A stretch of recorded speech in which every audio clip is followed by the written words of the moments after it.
Welcome to The Grounded Leader, Ayurvedic wellness for leaders who want to succeed from a place of balance. A podcast where ancient practices meet ambitious goals to help you operate with strength, clarity, and grounded intention. I'm your host, Shweta Vikram, an Ayurvedic doctor, trauma informed yoga teacher, award winning author, mindfulness coach, corporate wellness speaker, adjunct professor, and a lifelong student of what it really means to lead with clarity, purpose, and peace. Each week, we'll explore holistic wellness, how to excel in authentic leadership, and live with balance and purpose. Let's dive in.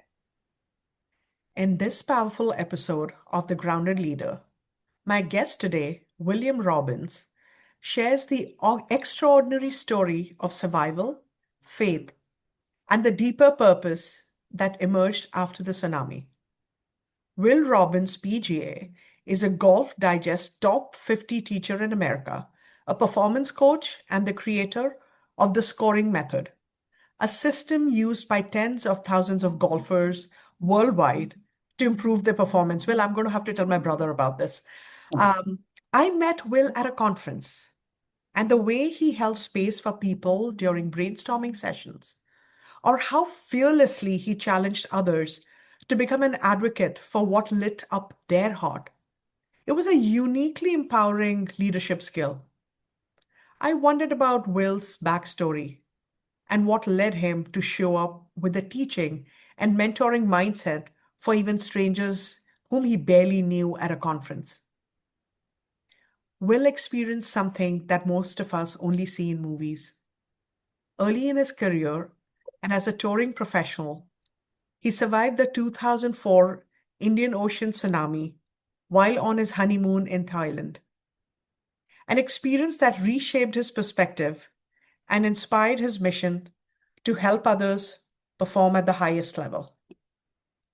But what happened in the water that day not only changed his life, but Will's understanding of purpose, faith, and resilience. Today, we are talking about what it means to face life's tsunamis and how these moments can reshape the way we lead, live, and serve. Welcome to the show, Will. Yeah, thank you so much for having me. I am, using the word excited feels almost like cruel in this instant, but I'm excited to have you on the podcast. And I am excited for you to share your story only because, when in the scheme of things, we all find perspective. And Abs- I found so much perspective in listening to your story, what you and your wife went through. And I've been telling so many strangers and colleagues and cousins about it. I was like, when you're fretting over that last sip of orange juice left and you think it's game over, it's not really. Um, so, well, can you take us back to December 26th, was it? Yeah, 2004? yep. Yeah, Boxing Where, Day. yeah, where were you and your wife, Amanda, when everything began to change? Yeah, it was the final day of our honeymoon. We were in Koh Phi Phi, which is in off the coast of Phuket, Thailand. Ah, And we had been there for 2 weeks in Thailand, traveling from Bangkok up to Chiang Rai and Chiang Mai and then down to the islands.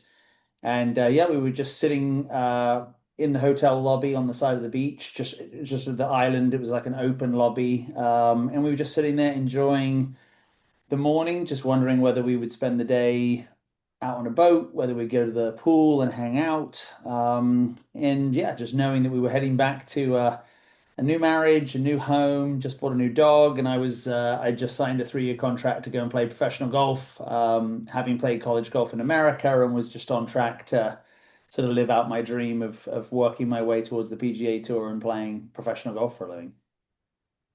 wow. So there are all of these dreams, these beautiful new beginnings.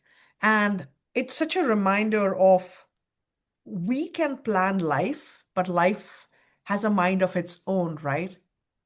So for you, and we'll talk about that day to the extent that it's not triggering or uncomfortable, right? But so what is that moment from the day that remains the clearest in your memory? You talked about new marriage, new home, new dog, this contract, but is there one thing, if I were to ask you, like, that's most vivid for you? From that day, Yeah. any part of that day, it would be.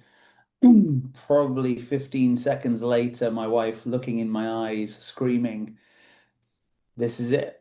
And, you know, calling back into my wife's eyes and yelling no. And the next thing, the whole room that we were in imploded and the wall crashed through me, smashed through my wife.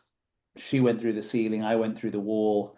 We let go of each other's hands, and I was tumbling inside of what I didn't know to be a tsunami, but inside the hotel that had been crushed to pieces, uh, just underwater. But yeah, that moment of her yelling, "This is it," and then for some reason I just yelled no. I didn't want it to be the end of my life, but I didn't realize it was about to be.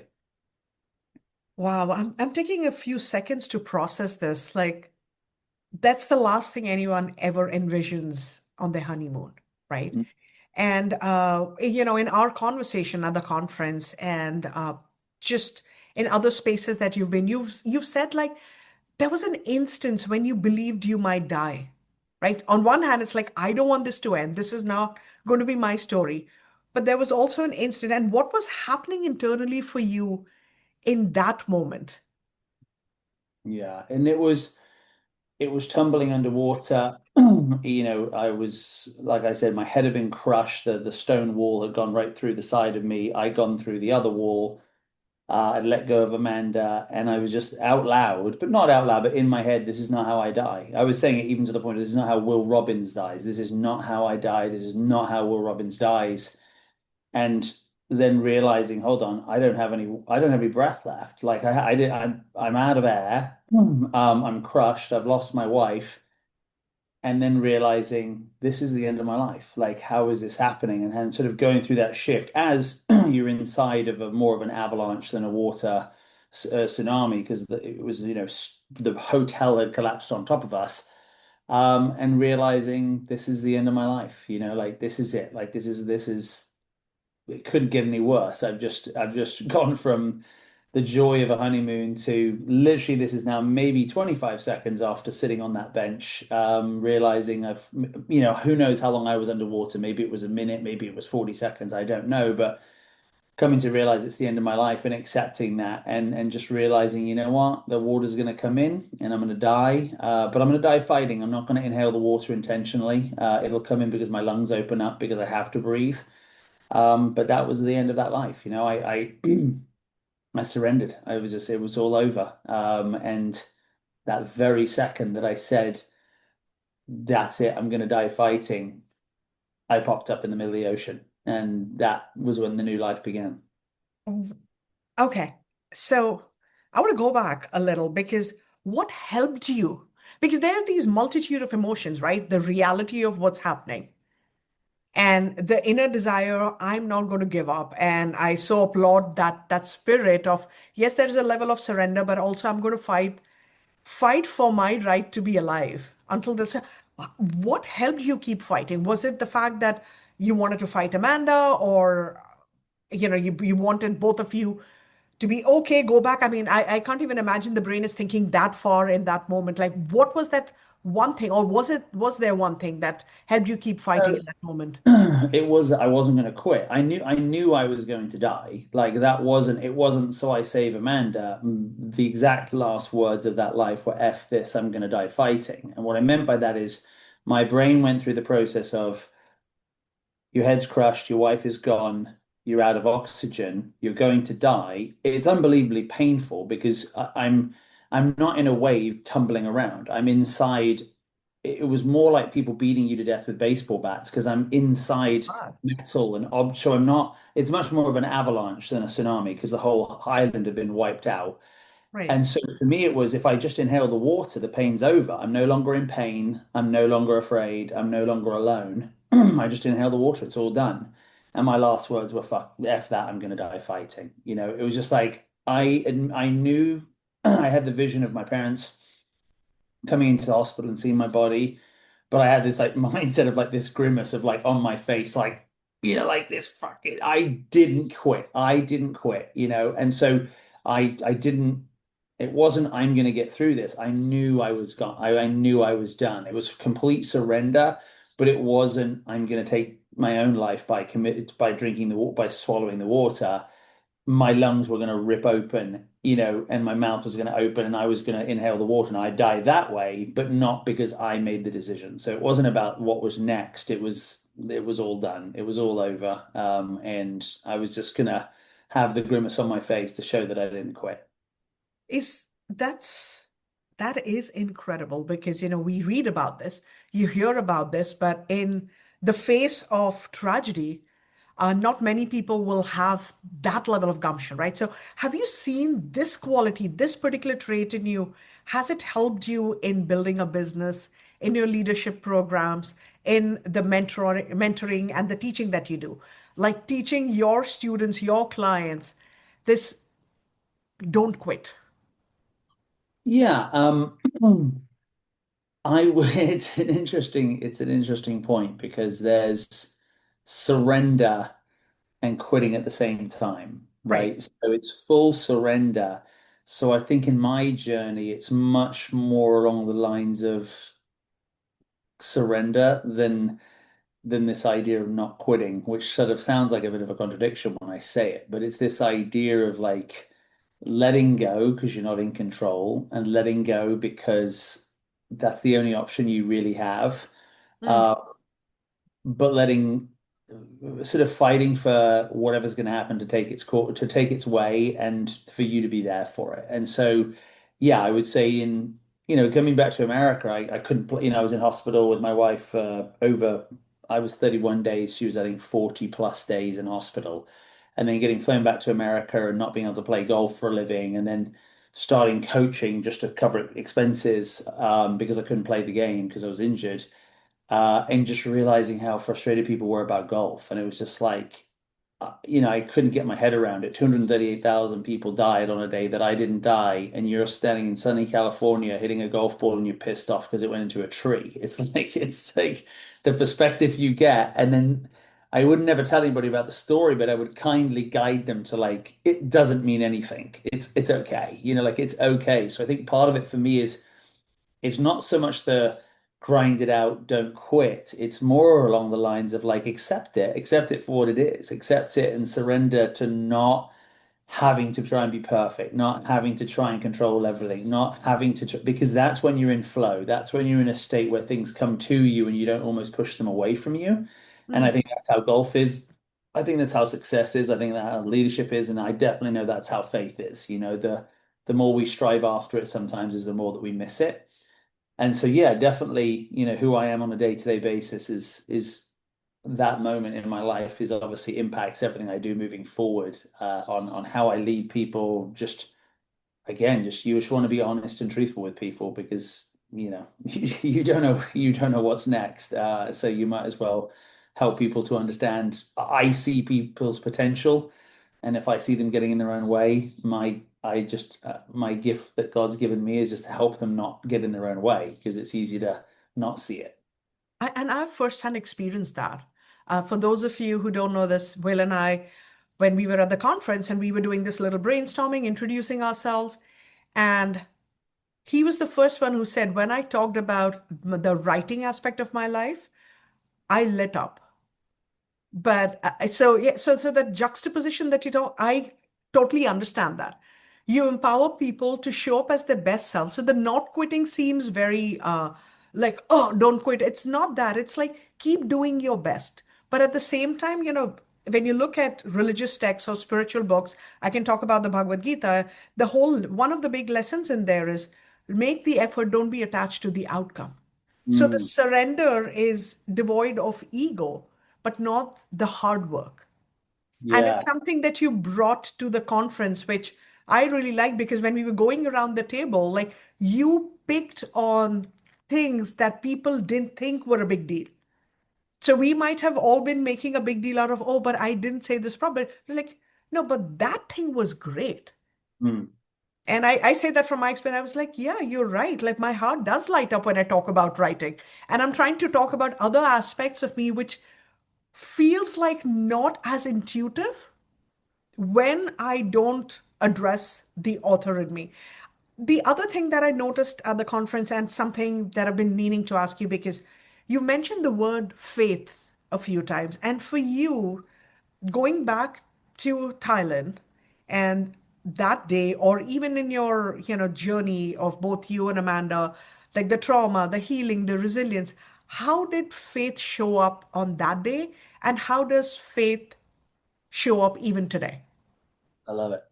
So before I answer that, I think we've got to say to the speakers again, because I'm going to write this down. Everybody should say it. You said something about the connection to the outcome. Can you say that one more time? Oh, Because yes, I'm going to paraphrase. Don't have this written, but like, so basically in Bhagavad Gita, what it's one of the life lessons we learn about is you can put in all your efforts and but don't be attached to the outcome. So just because you're putting in the effort doesn't mean you will get the desired outcome. And once it's kind of what you talked about, right? Being in flow means not having your ego attached to your efforts. When your efforts are devoid of ego, the outcome is very different from when the ego is in there, we try to control. So it's no longer seamless. yeah. And it almost seems like such a paradigm or a paradox, I should say, and it's the complete opposite. And it can't be until you experience it and you realize like the harder I try, the worse I get. But the more I surrender, the more it flows in. And then people go, a lot of times in golf, when I'm coaching, and they're like, I'm just not going to care anymore. I'm like, no, you have to care because if you didn't care, you wouldn't work, you wouldn't practice, you wouldn't put the effort in. What you need to do is not worry. You need to not worry about the outcome because if it worried, as Christ said, like, not 1 ounce of worry is going to add a day to your life, right? It's Right. like it doesn't help. So put the energy somewhere else. So I love that one. I made a note on that. I thought that was so powerful. And Oh, that thank sort of you. leads into faith. For me at that time, um, my wife's brother, my brother-in-law, was a youth pastor. And I went to church as a kid, but I didn't understand Christianity, and it is what it was. And I was completely, just lost in self. And for my journey was I just started to get back into the Gospels and read the Gospels and start to understand a little bit more about who Christ was and what he was saying and what he was challenging us to who us to be and things like this. And so the interesting about part with faith was what happened during the tsunami was when we popped out of that water, Mhm. grace was just given to me. It doesn't matter. It was things that I could tell you that are so miraculous. Now, one is that my wife popped up 3 feet from me, alive, very broke, triple pelvic fracture, very injured, but alive next to me. Wow. Another would be one person was in a boat who threw us a rope that I tied it to my hand that pulled us up onto the boat. How would the boat work? I found there was a start button in English and we were in Thailand. We were stuck on ropes. I said, I need something to cut the ropes. There was a bottle. We smashed it. We cut it. We went out from there. It just everything happened, like every single thing. I mean, my parents found out because the front page of the newspaper the next day was Amanda and I walking into the, well, she was on a door being stretchered in, and I was covered in blood on the front page of the English newspaper. That's how my parents found out that we were like alive, right? Wow. Every single piece came together. We came home and our insurance company dropped us, and the next day my insurance, broker came in and gave us a check to cover everything we'd lost. Then I had no money, and then someone gave me a job, and it was unbelievable. And just this grace that was given to me without I'd surrendered, and for me it was just this thing that God, whatever that understanding is for people, was just given to me. But what I found is over time is like, okay, thanks for that. Now I need to start trying harder. And what I need to do is I got to run a business now. So I need to do this and I need to go ahead and be responsible. I got to pay the mortgage. And I took it all back. And within about, that's 04, so probably within 5 or 6 years, I mean, I was in a really, really dark place because I'd kind of forgotten that I completely surrendered and God took over my life. And then I was like, yeah, but I've got to be responsible. And I took it all back. And I got to a place where the burden of 238,000 people dying and the burden of trying to be perfect, most people hear this story and think, oh, you lived through a tsunami, so your life must just be perfect. And every day you wake up, it's like, it is when I'm grateful. It is when I'm focused on other people. But when I wake up and focus on myself and I focus on what I need to do versus on what God needs me to do, I can become self-centered, full of selfishness, full of self-pity. And I found myself in a very dark place. And that's when I really, for me, it felt like it was God was saying, like, look, you surrendered, I gave you grace, but this time I need you to surrender and I need you to ask me for grace in terms of Mm. uh, it was more of like a like I've been here the whole time. you've been on your own because you decided to. Now I want you to ask me to come into your life. And so that's when, when I turn my life over, that's when things start to really change because I started to get the perspective of like, you can't do this alone, you can't. And for me, that was a journey in faith and having a savior and going on that journey, which is a beautiful thing that continues to develop each day and continues to give me strength in what I do on a daily basis because yeah, you doubt yourself, you struggle, you try and grab back onto the reins. But daily, it's can I surrender it, so that's kind of my journey with faith to this point. I love that. For me personally, faith is also an accountability buddy.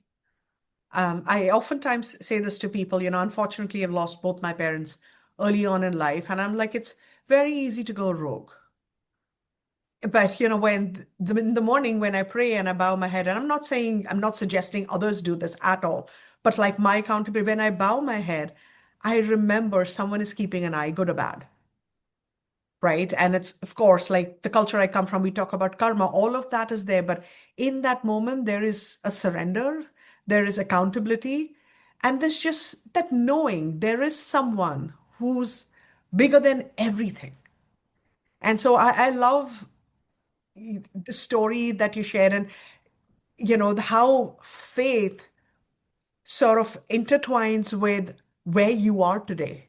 Right. Mhm. So can you talk to us a little bit about and you've told us briefly about this, that your dream was to become this professional golfer, right? Touring, and then the tsunami hits. And so how has this surviving December 26th, everything that happened in 2004, reshaped how you define success? Yes, there is faith and there is the surrender and there is bigger meaning than just being self-centered. But how would you say how you look at success today? Yeah, like I said, I mean, I spent my whole life trying to get this outcome of playing professional golf and being on the PGA Tour and winning a British Open and going out there and playing. And the next thing you know, I can't even pick up a club. What was very freeing about that was sometimes when you hit the bottom, right? You've got nothing to prove. And so when I started coaching, I just went out and coached. Like I was like, I'm not going to do this for a living. There's no way I'm going to do this for. I'm going to go back and play. So I'm just going to be deadly honest with people, and not in a harsh way. But if anyone that listens plays golf, I'll pray for you. It's a tough game, and we go and get these lessons, and you get told by a pro to do this, this, and this, and it doesn't really work. And I just get on the driving range and I'd be like, look, there's not much I can do for you here. Let's go on the golf course and let me teach you how to play the game of golf. Like I don't need you to teach you your golf swing. Let's teach you how to play. And it was such a different voice. It was such a different mindset for people to be like, wow, you're actually going to be honest with like, you're not good enough to hit a driver. Give me your driver. Like hit this. And because I was so freed up, because my mind was like, well, this isn't my path, this isn't my journey. What I didn't realize is it was me becoming who I needed to be. Mm, Um, the results I got for players were unbelievable. So success came from being genuinely honest with people, not brutally, not harsh, but just genuinely honest of like, you don't need a lesson. You need to learn how to play, right? And so most people do. That's not great for your client if you're like, you don't need another lesson. Go and play 5 rounds of golf and then come back. And really telling people what they needed rather what they were asking for because they would ask me, "Oh, fix my slice," and I'm like, "That's not your problem. Like this is your problem." And so I was freed up because I was in a space of I don't have to do this for the rest of my life. I'm just going to be honest with people. And as I did it, the results came in. The results were so insane. Uh, wow. that it started to make me realize like maybe this is a bit more of my calling. Because I mean, anyone that plays golf, if you're shooting 120, to get to break 100 is 3 to 4 years. I was having going from 120 to shooting in the mid 80s in 6, 8 weeks. And it's just not possible until you break through all the junk and you break through all of it. So what really happened was success for me started to become instead of me focused on can I win a tournament? Can I play my best golf? It was, can I get this person out of their own way? Mm, That's my hope. So to me, unlocking somebody's potential, that brings joy to me. And so what I see is so many people get in their own way so much, and then they go and see people who will almost co-sign, not unintentionally, but it's like, hey, I've got this problem, but I'm going to go and get it fixed but I'm going to go to this person that I choose. versus the person who I really need to know who's going to give me the answer I don't want to hear, and I'm going to have to do the things I really have to do to make change. And so for me, that's what I love to do is just get super honest with people, super genuine with people, share my shortcomings or my failures, and be like, but once I started to get out the way, like you said, of the outcome and be the attachment towards that, I have the success. And so that really for me is success is when I see somebody break through years of struggle, right? Or take their company from A to B, or their golf game from shooting this score to their beyond what their dreams ever were. That's unlocking God-given potential, in my opinion. And so, like, that's the vehicle that I feel like I'm capable of doing is helping people break through barriers, break through the restrictions, the restraints. And it's fun because with the amount of ADD I have, I love to do that with juniors and high school players, elite players, businesses, golf coaches. So it's just my day-to-day thing is like, how can I help someone see the opportunity and break through that? So I get to do it in every element of my life, so it's a lot of fun. I love that you shifted towards teaching and mentoring, and it wasn't intentional, but it just truly feels like a beautiful representation of your skill sets, Yeah, right? And also the empowerment. Very often, I teach at a business school, and I think something that I hear from students is for they need somebody to believe in them. yeah, The entire world is either trying to mollycoddle people or tell them they're not good enough. It's one way or the other. Just yeah, someone in the middle who's just a straight shooter yeah, who truly believes in the potential, but is also not shy to tell folks, you could do better. yeah, I'm not saying do better by my standards, do better by you and by your standards. So truly showing them that potential. And oh, all of this, I saw that at the conference. It's incredible. Like I was telling Will, as I was telling you before, I said to my husband the first time I met you, like, there is so much more of this teaching, mentoring in Will. Like, I see that. I see that the abundance that he gives to strangers. So I can only imagine how much your clients and the students, especially the young ones, appreciate it. There's something that I've been wanting to ask you, and maybe now is the time because I've read this in one of your interviews. You often say that everyone has a tsunami in their life. What does that mean to you? yeah. What does that mean? So, um, I think when someone hears the story, and I don't go around and just say it to people, but when if someone asks, I talk to them about it. But if I feel like I can help somebody, I'll obviously share that story. But one of the blessings of that is that when you share stories like that, other people get to share their tsunamis.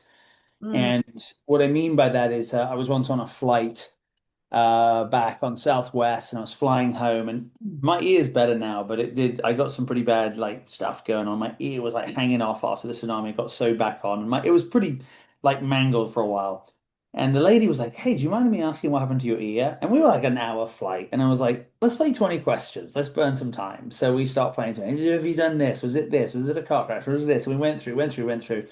And she's like, okay. She said, was it the tsunami? And I was like, yeah, I was in the tsunami. She's like, oh my God. So we were like having this kind of just fun, wasting time talking. And she goes, oh, that's crazy. She's like, you know what? I'm actually just flying down to Southern California right now to bring up my 7-year-old goddaughter, my granddaughter. My son, who's 26, he died in a motorcycle crash this week. And Oh, I was just like, yeah, just you just your heart goes out for people because people say it's such a miracle, Will. It's so amazing that you lived through this. I said, no, it's just a miracle that God got me through it because all I did was go, oh my God, bang, hit the wall, boom, tumble out. I didn't have to face going to war. I didn't have to face the loss of a child, you know. So yeah, I would just say that you probably a lot of people are right now, they're going through a tsunami. They're going through the difficulty of divorce, through the difficulty of losing a loved one, of cancer and things like this. And either you've just got done with a tsunami or you've got one coming. And I suppose like the challenge I'd have for all of you is just like it's okay to let it shape you. Like don't like I said, if you fight a tsunami that is 35 feet high, moving as a sound wave 650 miles an hour through the ocean and is trillions of gallons of water, you are not going to stop it, right? And that's what it feels like when I've never had cancer. I've never lost a child. I've never. That's what it feels like, I'm sure. And sometimes it's okay to just let it just go through you. You know what I mean? And let it take you where it needs to take you rather than trying to be the rock. Because after my tsunami, I tried to be the rock. I tried to be the guy. I tried to be the husband. I tried to be the, do all of those things. And I lost. It broke me. You know what I mean? It totally broke me to the point of just depression and anxiety and misery until I hit my knees and I won that battle by surrendering. And so there I was, 8 years later, probably after it, like on my knees surrendering. Whereas the last time I was in the water surrendering, this time I was surrendering, asking, like, I can't fight this battle. And God was like, I never asked you to. Never asked you to fight the battle, you know? Um, so I would say that's what I'd say for those who are going through the tsunami, just lean into it, lean into whatever, you know your higher power to be, lean into, the surrender of like, you don't have control over it. You're not going to fix it. It isn't going to change, but it can change you and it can change you in a way that you can never imagine. I don't know what that'll be. And my prayers go out to all of you. But that's sort of been my journey is like the more I fought, the worse it was. The more I surrendered, the better it's got. Well, thank you for sharing that, Will, because you've answered my last question that I wanted to wrap up this interview with, which is if someone is listening to this interview and they're in the middle of tsunami, whether it's a burnout or grief or loss, what would you want them to know? And I love the message like of surrender, to not quit, but surrender. And Exactly. there's some poetic healing when I hear that. And even for leaders who are going through adversity and hardship, like not everybody is that person. It's like, I made my money, I'm going to go. When companies fail, employees are going to lose their jobs, their benefits, their families get impacted. And a lot of people, I would like to believe, care about that. So in that moment, no, lean into what's happening. And I'll say one more thing. Like I often say this to my husband and to my friends that unless that moment has taught you the lesson that you were meant to learn, it doesn't go away. It might feel like, oh, I survived this and now it's okay. It's no, it'll show up in another form. Yeah. So when we surrender, the ego's out of the picture. What we resist persists. All of that energy is not going in like, I just need to survive. No, that's when the lesson actually sits with you. Yeah, 100%. And it sort of makes sense as you said it. It's like it's not quitting, but it's surrendering. And everyone's like, "What?" And it's just like just to breathe that in as you think about it. It's just like let it go through you because it's hard, it's difficult, it's painful, and just let it, yeah, like let it go through, and I think that is really one of the key things. And like you said, then it shapes you into something you can't figure out, right? You're not trying to manipulate it into like this is who I'm going to become. And I think it's easy with a tsunami to think of like, but yours will was so much bigger or yours is so much greater. Listen, when you're in that time, whether it's losing your job or break up or divorce, like it is your tsunami. You don't need to compare it and be like, yeah, but 238,000 people didn't die. It doesn't matter. It still feels the exact same way when you're in it, right? That's what it feels like. So I think don't downplay what you're in, but don't give up. But let it take you in a way of surrender and let it shape you. Thank you for saying that because I know I do a lot of grief work and there's a lot of comparison and hierarchy. And your message is just reminding us all like our story, each story matters, and no one's pain or grief is more than somebody else's. So just be more compassionate towards your own self and others. And I think once you're compassionate towards yourself, automatically you learn to be compassionate towards others because you don't feel like I'm shortchanging myself. Yeah. Thank you so much, Will, for being on this podcast, for sharing your story, for being so honest. I know our listeners are going to learn tons, especially we all lose perspective every now and then, despite going through. I've not a similar, but I've been in the ER, almost died, had all of this big perspective, but then on a bad day, I lose that. And then Yeah. something else happens. So also a reminder that we are not the same people every day. We keep evolving. So Yeah. it's okay if you fall off the wagon, just get right back on. Will, thank you for sharing your story and your perspective so generously. And to our listeners, if this episode moved you, don't keep it to yourself. Share it with someone who might be going through their own tsunami, as Will defines it, right now. You can also subscribe to The Grounded Leader for more conversations at the intersection of leadership, resilience, and well being.